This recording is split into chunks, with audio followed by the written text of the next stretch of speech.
കാലടി സംസ്കൃത സർവകലാശാല വിസി തലസ്ഥാനത്ത് നിന്ന് മാറ്റിയ ഗവർണറുടെ നടപടി ദളിത് വിരുദ്ധതയെന്ന് മന്ത്രി ആർ ബിന്ദു. ദളിത് വിഭാഗത്തിൽ നിന്നുള്ള കെ ഗീതാകുമാരിയെ യാതൊരുവിധ കൂടിയാലോചനയുമില്ലാതെയാണ് ഗവർണർ മാറ്റിയതെന്നും മന്ത്രി വാർത്താ സമ്മേളനത്തിൽ പറഞ്ഞു. വൈസ് ചാൻസലർ കെ ഗീതാകുമാരിയെ മുന്നറിയിപ്പില്ലാതെ മാറ്റിയ നടപടി RSSന്റെയും BJPയുടെയും ദളിത് വിരുദ്ധതയുടെ ഭാഗമാണ്. ഉന്നത സ്ഥാനങ്ങൾ ദളിതർ കൈകാര്യം ചെയ്യുന്നതിനോടുള്ള കടുത്ത അതൃപ്തിയാണ് ഈ നടപടിയിലൂടെ വ്യക്തമാകുന്നതെന്നും മന്ത്രി ആർ ബിന്ദു പറഞ്ഞു.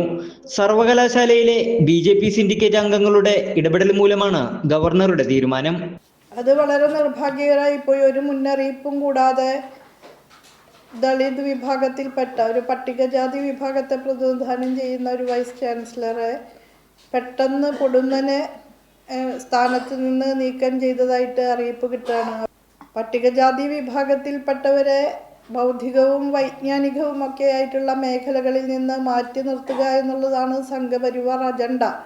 അതുകൂടി ഇതിൻ്റെ പിന്നിൽ പ്രവർത്തിക്കുന്നുണ്ട് എന്ന് തന്നെയാണ് കരുതുന്നത്. എന്തായാലും ഇതൊക്കെ തന്നെ സംസ്ഥാന ഗവൺമെൻറ്റുമായിട്ട് യാതൊരു കൺസൾട്ടേഷനും നടത്താതെ ചെയ്യുന്നു എന്നുള്ളത് നിർഭാഗ്യകരമാണ്. കേരളത്തിലെ ഉന്നത വിദ്യാഭ്യാസ മേഖല കേന്ദ്രീകരിച്ച് സങ്കുചിതമായ ഇടപെടലാണ് ഗവർണർ രാജേന്ദ്ര വിശ്വനാഥ് ആർലേക്കർ നടത്തുന്നത്.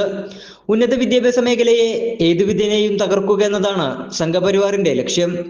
ഗവർണർ ചുമതലയേറ്റതു മുതൽ RSSന് കൂട്ടുനിൽക്കുകയാണെന്നും മികച്ച രീതിയിൽ മുന്നേറുന്ന കേരളത്തിലെ സർവകലാശാലകളെ തകിടം മറിക്കാനാണ് ഗവർണറുടെയും സംഘത്തിന്റെയും ശ്രമമെന്നും മന്ത്രി ആർ ബിന്ദു പറഞ്ഞു.